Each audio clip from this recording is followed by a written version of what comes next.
If you train jiu-jitsu, you know there's nothing scarier than gassing out. So most people try to train more cardio, but there's one thing that they're not doing, and that's assessing. So today I'm gonna help you assess. Does your cardio suck? Or does your jiu-jitsu suck?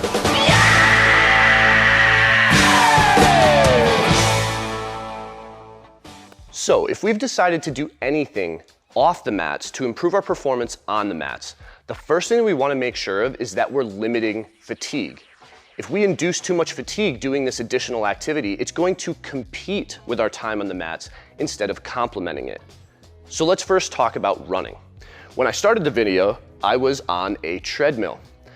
And running can develop different energy systems that are utilized in conditioning.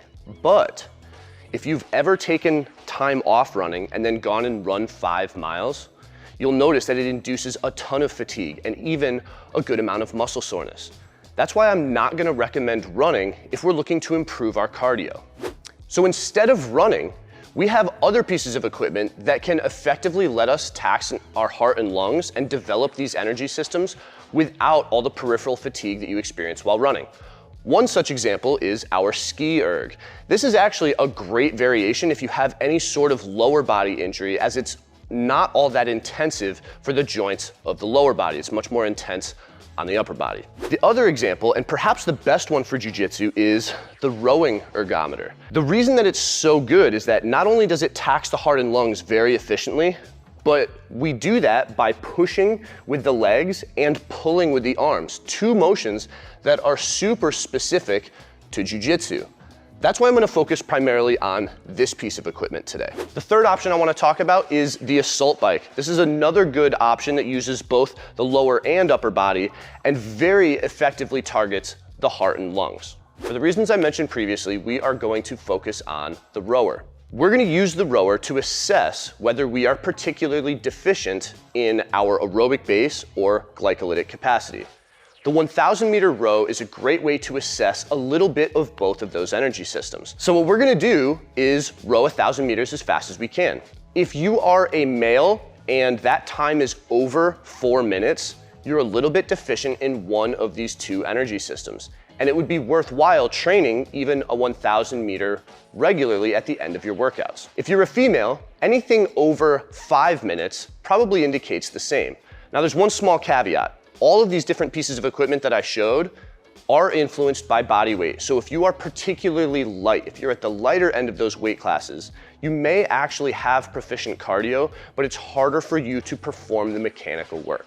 An assessment we can use on the assault bike is 100 calories as fast as you can. Now, because this is also influenced by body weight, for males, we would say that being deficient is taking longer than 7 minutes to do so, and for females, longer than 15 minutes. For that reason, it's gonna be a little bit more skewed towards the aerobic energy system for women and a little bit more glycolytic for males. If you're not particularly deficient in any of these assessments that I provided, I've got good news for you and some bad news. The good news is that you're not deficient in terms of your glycolytic capacity or your aerobic base, or those times would be much, much worse. The bad news is that you probably have to work on some element of your jiu-jitsu.